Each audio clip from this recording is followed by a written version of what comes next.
بسم اللہ الرحمن الرحیم نحمدہ و نصلی علی رسول کریم لا اکراہ فی الدین اللہم صلی وسلم وبارک علی سیدنا محمد النبی الامی وآلہ وصحبہ وازواجہ وذریتہ وآل بیتہ اجمعین۔ اسلام کی تعلیم یہ ہے کہ کسی کافر اور مشرک کو ایمان قبول کرنے پر مجبور نہ کیا جائے۔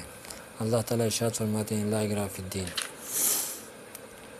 دین اسلام میں زبردستی نہیں ہے۔ ایمان کی دعوت تو ہر مسلمان ہر انسان کو دی جا سکتی ہے اور یہ دعوت اطراف عالم میں پہنچانے کی کوشش کی جائے گی، لیکن اس سلسلے میں کسی پر جبر اکراہ نہیں کیا جائے گا۔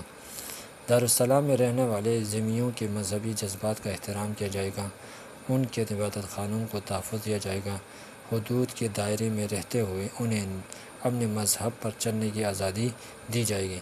لیکن اگر کوئی شخص برضائے رغب ایمان قبول کر لے تو اس سے ارتداد یعنی دین سے بھرنے اور دوبارہ ظلم و کفر میں جانے کی اجازت نہیں دی جا سکتی۔ ارتداد ان 3 جرائم میں سے ایک جرم ہے جس کی سزا قتل ٹھہرائی گئی ہے، یعنی جو شخص ارتداد اختیار کرتا ہے اس کو اسلام قتل کا حکم دیتا ہے۔ شہید مظلوم حضرت عثمان رضی اللہ تعالیٰ عنہ کے مکان کا جب باغیوں نے محاصرہ کر لیا تو ایک دن انہوں نے باغیوں سے خطاب کرتے ہوئے فرمایا، میں تمہیں اللہ کا واسطہ دے کر سوال کرتا ہوں، کیا تم نہیں جانتے کہ رسول اللہ صلی اللہ علیہ وسلم نے فرمایا ہے کہ کسی مسلمان کا خون صرف 3 گناہوں کی وجہ سے حلال ہوتا ہے؟ اسلام قبول کرنے کے بعد مرتد ہو جائے، شادی شدہ ہونے کے باوجود زنا کرے یا کسی کو ناحق قتل کرے، پھر اس سے قصاص پر قتل کیا جائے۔ یہ حدیث سنانے کے بعد آپ حضرت عثمان رضی اللہ عنہ نے فرمایا، اللہ کی قسم میں نے نہ تو جاہلیت میں کبھی زنا کیا نہ زمانہ اسلام میں۔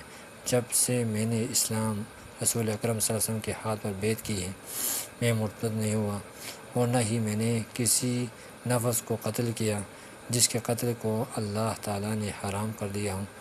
جب میں نے ان تینوں میں سے کسی جرم کا بھی ارتکاب نہیں کیا تو تم مجھے کیوں قتل کرتے ہو؟ نبی کریم صلی اللہ علیہ وسلم کی حیات طیبہ پر ارتداد کا مشہور واقعہ پیش آیا تھا، جب قبیلہ عرینہ کے کچھ لوگوں نے مدینہ منورہ میں حاضر ہو کر ایمان قبول کیا۔ یہاں ان کی طبیعت ناساز ہو گئی۔ آپ صلی اللہ علیہ وسلم نے انہیں اس چراگاہ میں بھیج دیا جہاں بیت المال کے اونٹ چرتے تھے، اور انہیں اونٹوں کے دودھ اور پیشاب پینے کا حکم دیا گیا تھا۔ پیشاب پینے کے بارے میں تفصیلی بحث شرح حدیث میں دیکھی جا سکتی ہے۔ یہ لوگ جب تندرست ہو گئے تو انہوں نے چرواہوں کو قتل کر ڈالا، اسلام سے مرتد ہو گئے اور اونٹوں کو ہنکا کر لے گئے۔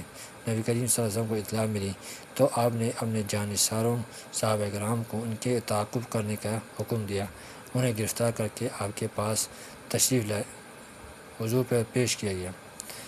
آپ نے ان کے ساتھ وہی سلوک کرنے کا حکم دیا جو سلوک انہوں نے چرواہوں کے ساتھ کیا تھا، چنانچہ ان کے ہاتھ اور پاؤں کاٹ دیے گئے، ان کے آنکھوں پر گرم سلائی پھیر دی گئی، انہیں حرہ کے مقام پر چھوڑ دیا گیا یہاں تک کہ وہ مر گئے۔ مسلمہ کذاب کا فتنہ یوں تو سرور عالم صلی اللہ علیہ وسلم کی حیات طیبہ کے آخری دور میں ظاہر ہو گیا تھا، مگر اس نے زور پکڑا آپ کے وصال کے بعد۔ نہ صرف مسلمہ کذاب بلکہ کئی دوسرے مدعیان نبوت نے بھی ارتداد کا جھنڈا بلند کر دیا۔ ایک عورت کو بھی مجرت ہوئی اور اس نے بھی اپنے اوپر نزول وحی کا دعویٰ کر دیا۔ جھوٹے نبیوں کے علاوہ بھی مختلف صورتوں میں فتنہ ارتداد پھیلنے لگا اور سفینہ امت ڈگمگاتا محسوس ہوا۔ اللہ تعالیٰ پوری امت کی طرف سے جزائے خیر عطا فرمائے سیدنا ابوبکر صدیق رضی اللہ تعالیٰ عنہ کو، جنہوں نے خلیفہ اول اور جانشین رسول ہونے کا حق ادا کر دیا۔ آپ رضی اللہ تعالیٰ عنہ اس وقت تک چین سے نہیں بیٹھے جب تک آپ نے اس فتنے کے آخری سرغنہ کا قلقمہ نہیں کر دیا۔ آپ مرتدین کی جماعت کی طرف جب مجاہدین کا کوئی لشکر بھیجتے تھے تو اس سے تلقین کرتے تھے کہ پہلے ان سر پھیروں کو قبول اسلام کی دعوت دے دی جائے، اگر وہ یہ دعوت قبول کر لیں تو ان سے تعارض نہ کیا جائے اور انہیں اسلامی برادری کا حصہ سمجھا جائے، اگر بالفرض وہ اس دعوت کو رد کر دیں تو پھر ان کے نجس وجود سے فرش زمین کو پاک کر دیا جائے کہ سڑے ہوئے عضو کو کاٹ دینا ہی بہتر ہوتا ہے۔ وگرنہ اس کے زہر پورے جسم میں پھیل سکتا ہے۔ جسم انسانی کی طرف جسد ملی کے بھی اعضاء ہوتے ہیں۔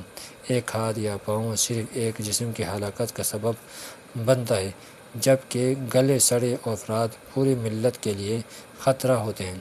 اگر کسی ڈاکٹر کے کہنے پر ہاتھ یا پاؤں کا کاٹنا جائز ہو سکتا ہے تو حکیم مطلق کے ارشاد پر سڑے ہوئے افراد کی گردن بھی کاٹی جا سکتی ہے۔ یہ ایک ناقابل انکار حقیقت ہے۔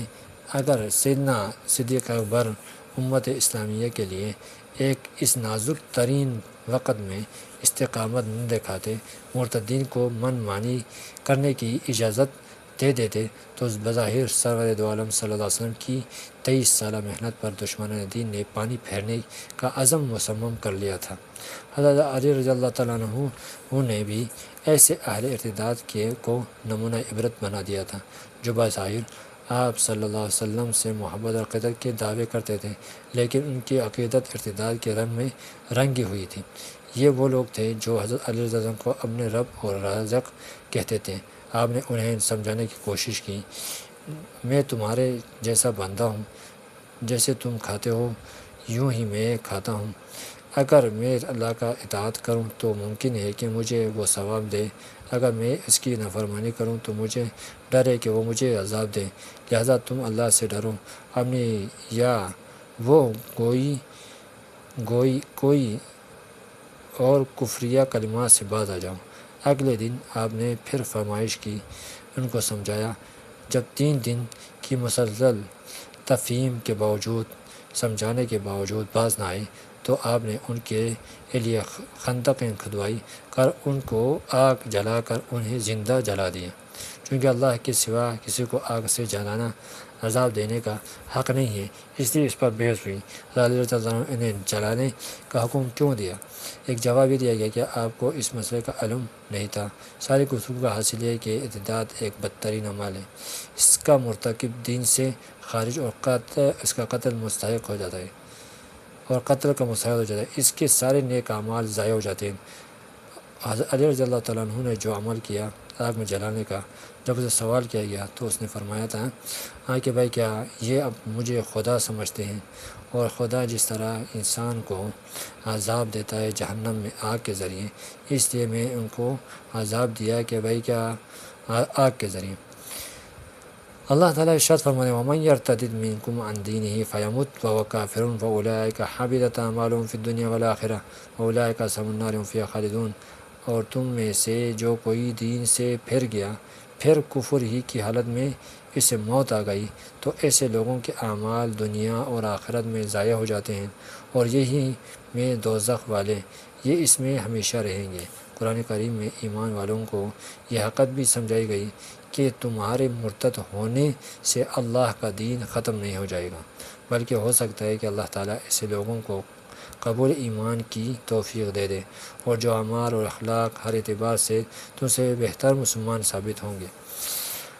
ایمان والو، اگر کوئی تم میں سے اپنے دین سے پھر جائے تو خدا ایسے لوگ پیدا کر دے گا جن کو وہ دوست رکھے گا اور جسے وہ دوست رکھیں گے، اور جو مومنوں کے حق میں نرمی کریں اور کافروں سے سختی سے پیش آئیں، خدا کے راہ میں جہاد کریں اور کسی ملامت کرنے والے کی ملامت سے نہ ڈریں۔